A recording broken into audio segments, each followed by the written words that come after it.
Everyone gets nervous when they're asking for help. And when you add a language barrier to that, you can become more easily silenced. You know, forget all of what you've told about how it is, how you should present yourself. I come in that space and I'm like, you will hear me out. You will see me and I will be more than acceptable.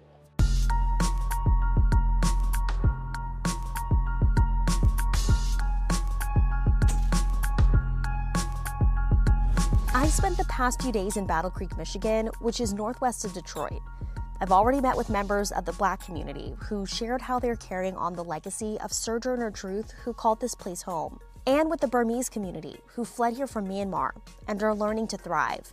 Battle Creek's Hispanic population is among the city's fastest growing, and the community lives mostly in the south central part of the city. So like the Burmese community, the Spanish-speaking community has had to overcome a lot of language barriers. So let's head to City Hall to see what's going on.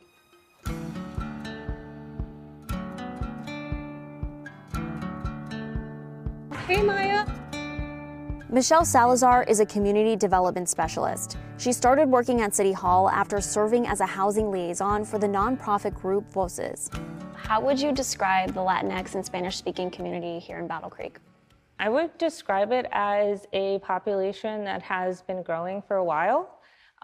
We are very present, and I would also describe it as a population that has a lot of needs, whether it be housing resources or job training, education, and a lot of those resources are predominantly given in English.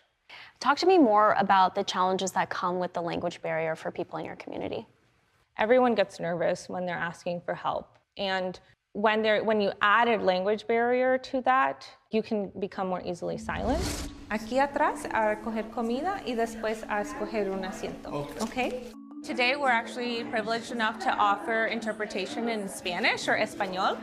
So we will have a great crowd here that is interested in the workshop in English as well as in Spanish. I started realizing that I was doing a lot of advocacy work for people who's learning English or English wasn't their primary language. And I felt like I was missing something. And so I think just being able to empower people was really why I was like, I'm gonna go through the training, I'm gonna become a trained interpreter.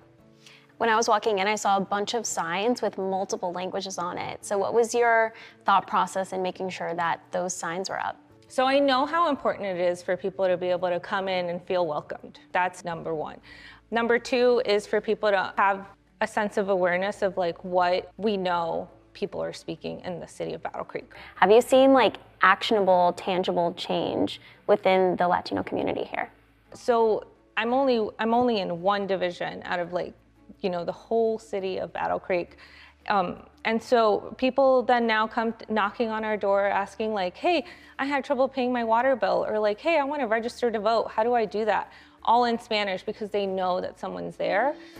Puedes aplicar aquí para los programas de plomo y para el programa de reparaciones menores. The City of Battle Creek, we administer a program. It's called the Minor Home Repair Program. One of our goals is to make sure that people who own their homes of low to moderate income can sustain themselves in their home. And we haven't historically seen a number greater than 3% of applicants be Latinx.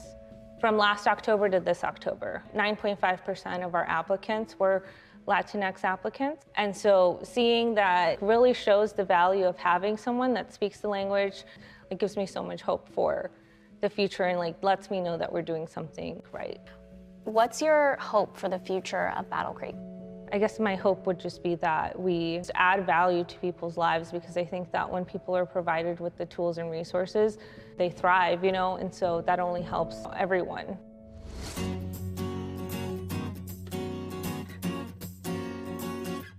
Bunika, Kyron, Michelle, and Ta are all meeting me at Cafe Rica, which is co-owned by Michelle's partner. And I'm excited to bring all these activists together in one room. In one word, how would you describe your communities in this city?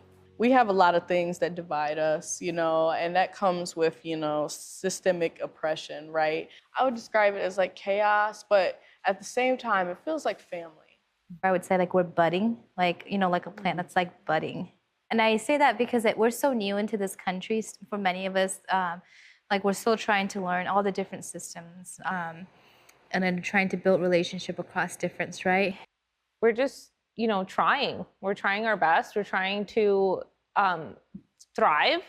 And we're also trying to build community and build relationships, because I do know that my experience is different than any other Latinx person. Like, this is so beautiful right now to see that, empowered Black women, empowered Burmese women, and an empowered Latinx woman is in the same room. And we just need more of that. At the end of the day, it comes down to, we just all want to thrive and have what we deserve. And live comfortably and have our children have equal access to things around us. And that's how we all come together. And to thrive instead of just survive. Yes. Exactly. Right? And we deserve to live a soft life, yes. Right? We just deserve to be able to rest and nourish ourselves and not have to deal with the worries that we do face as people of color. How have you found racial healing in Battle Creek? I think a lot of people are scared of it. When they hear it and you're having a circle, they don't know what to expect. I didn't know what to expect in the beginning. And I think once you actually sit in the space and it starts, it's almost like a wall breaking down. I wasn't raised as a Black woman to be vulnerable or to show any kind of weakness or to cry in front of others. The circles are just so warm and inviting and comforting. It just felt like a 1,000-pound weight had just been released off my chest, because it's like, oh my God.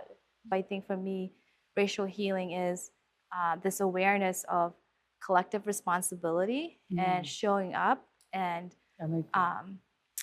being willing to hold yourself accountable, building community, coming together. It just didn't happen overnight. Community is a verb. It's something that you have to work towards, and it requires investment. What the biggest thing that racial healing has done for me is that I feel empowered to speak my truth and also listen to other people's truths. As women of color, how do you go about making sure that your needs are met as well as your communities? I show up authentically in every space. I used to want to blend in the background. If I show up as the person I am, I make space. Not even make space. I create the space to be yourself, to say, forget all of what you've told about how it is, how you should present yourself. I come in that space and I'm like, you will hear me out. You will see me, and I will be more than acceptable. Speaking up is a key factor of living in white society. And knowing that you are going to look like the bad guy, that you are probably going to be the minority, that you're not going to be accepted, because we're making things uncomfortable. Just by speaking up and by trying to promote equity.